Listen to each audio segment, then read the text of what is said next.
नमस्ते। आपका अपना चैनल मेरी हिंदी HND में आपका स्वागत है। आइए व्याकरण का एक नया अध्याय सीखते हैं। आज इस वीडियो में हम सर्वनाम की परिभाषा, भेद और उदाहरण को समझेंगे। यह वीडियो आपके लिए अच्छा साबित होगी।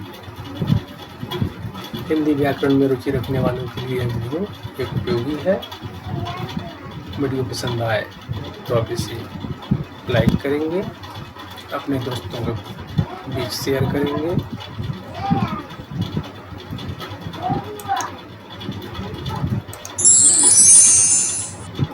सर्वनाम क्या है? सर्वनाम कहते किसे? तो सबसे पहले इसकी परिभाषा जानते हैं। जो शब्द संज्ञा के स्थान पर आता है उसे सर्वनाम कहते हैं। जो शब्द संज्ञा के स्थान पर आता है उसे सर्वनाम कहते हैं। यह एक विकारी शब्द है। सर्वनाम एक विकारी शब्द है। विकारी कहने का अर्थ है कि इसके रूप में परिवर्तन होता है। अब प्रश्न है कि इसके कितने भेद हैं? तो सर्वनाम के 6 भेद होते हैं। नंबर 1, पुरुषवाचक। पुरुषवाचक सर्वनाम के 3 उपभेद होते हैं। पुरुषवाचक सर्वनाम के 3 उपभेद होते हैं, जिन्हें हम उत्तम पुरुष के नाम से जानते हैं, मध्यम पुरुष के नाम से जानते हैं, अन्य पुरुष के नाम से जानते हैं। यानी पुरुषवाचक सर्वनाम यह स्त्री और पुरुष का बोध कराता है। पुरुषवाचक सर्वनाम स्त्री और पुरुष का बोध कराता है। यह स्त्री और पुरुष के नाम के बदले में आता है। अब इसके 3 उपभेद कौन कौन है? एक है उत्तम पुरुष। उत्तम यानी बोलने वाले को उत्तम पुरुष कहते हैं। जैसे मैं, हम, और जिससे हम बात करते हैं यानी जो हमारी बात सुनता है वह मध्यम पुरुष है। जैसे तू, तुम, आप। और उत्तम पुरुष मध्यम पुरुष से बात करता है। तो जिसके विषय में बात करता है वह है अन्य पुरुष। वह है अन्य पुरुष। वह है अन्य पुरुष। अन्य पुरुष जैसे वह, वे, यह, ए। अन्य पुरुष में वह, वे, यह, ए आते हैं। ये इसके वाचिक शब्द हैं। अब सर्वनाम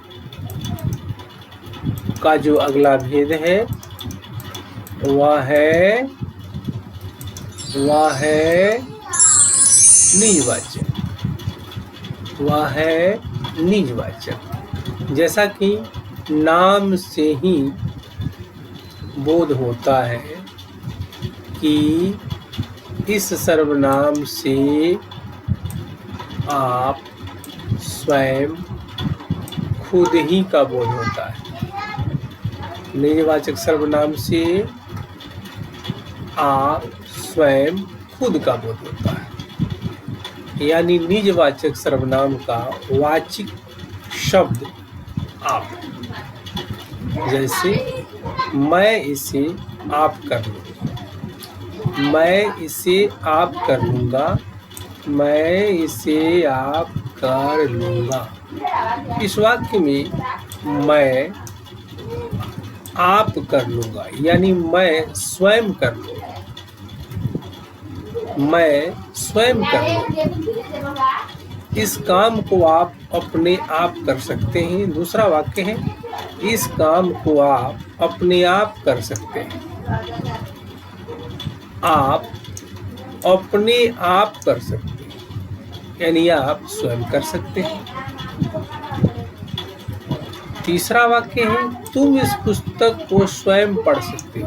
यहाँ ध्यान देंगे तुम, यहाँ आप के बदले में स्वयं का प्रयोग हुआ है। यह स्वयं निजवाचक सर्वनाम का ही रूप है, यह स्वयं निजवाचक सर्वनाम का ही रूप है।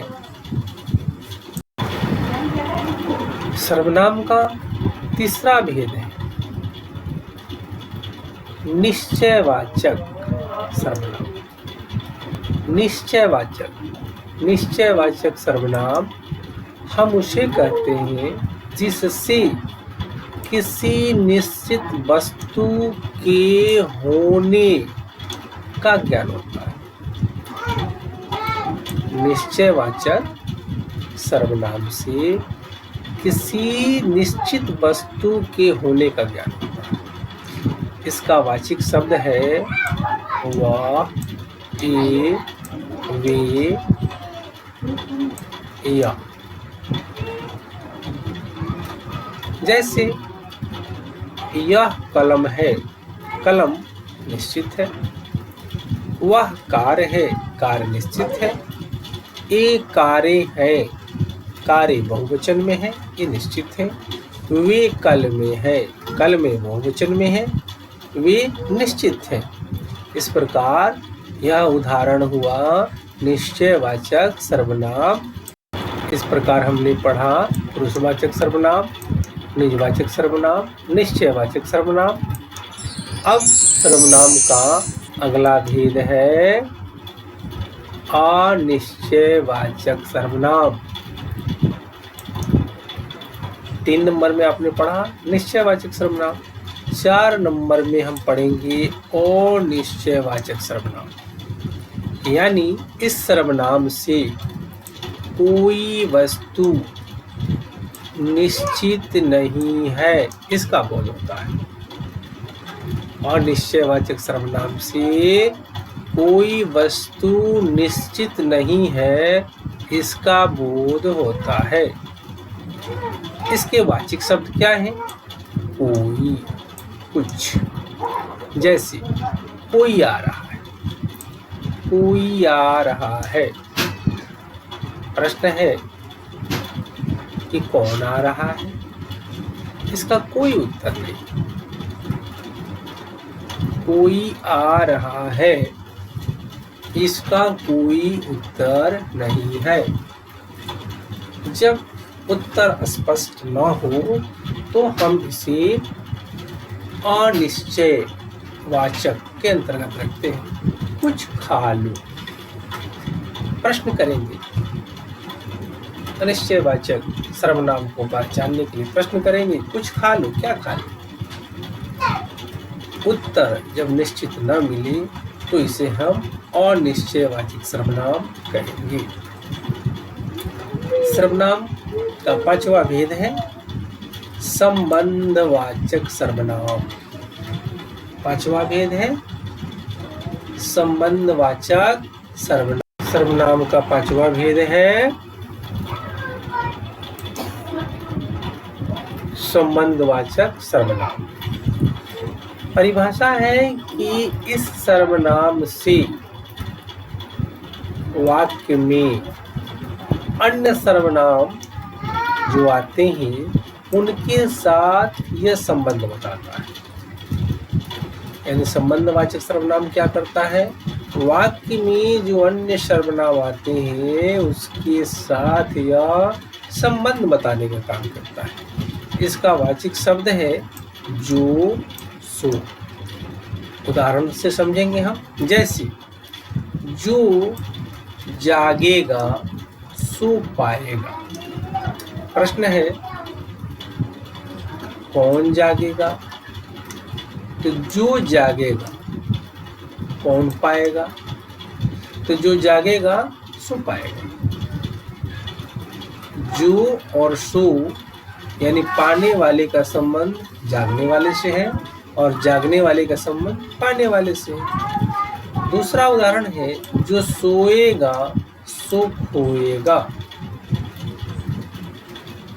कौन खोएगा? तो जो सो जाएगा। कौन खोएगा? जो सोएगा। यानी जो सो जाएगा वह हानि उठाएगा और जो जगेगा सो पाएगा। इस प्रकार संबंधवाचक सर्वनाम वाक्य में आए अन्य सर्वनामों के साथ संबंध बताने का काम करता है और इसके वाचक शब्द हैं जो और सो। सर्वनाम का अगला भेद हम जानेंगे। 6 नंबर में स्थान आता है प्रश्नवाचक सर्वनाम का। 6 नंबर में जो सर्वनाम आता है वह है प्रश्नवाचक। जैसा कि नाम से ही स्पष्ट होता है कि इस सर्वनाम से हम प्रश्न पूछते हैं या करते हैं। प्रश्नवाचक सर्वनाम से क्या करते हैं? प्रश्न पूछते हैं या करते हैं। इसके वाचक शब्द हैं कौन, क्या। जैसे इस काम को कौन करेगा, वह क्या खाएगा। इस प्रकार हमने सर्वनाम के 6 भेदों को जाना। ध्यान देने योग्य बात यह है कि रूस के हिंदी व्याकरण डॉक्टर देमसित्तस ने संयुक्त सर्वनाम का उल्लेख किया है। संयुक्त सर्वनाम स्वतंत्र रूप से संज्ञा या शब्दों के साथ प्रयुक्त होता है। यह सर्वनाम इस प्रकार है: जो कोई, सब कोई, हर कोई और कोई, कोई और, जो कुछ, सब कुछ और कुछ, कुछ और, कुछ भी कुछ। इन्हें भी हम सर्वनाम के अंतर्गत ही रखते हैं। वीडियो पसंद आए तो आप लाइक करेंगे, इसे औरों के बीच शेयर भी करेंगे। धन्यवाद।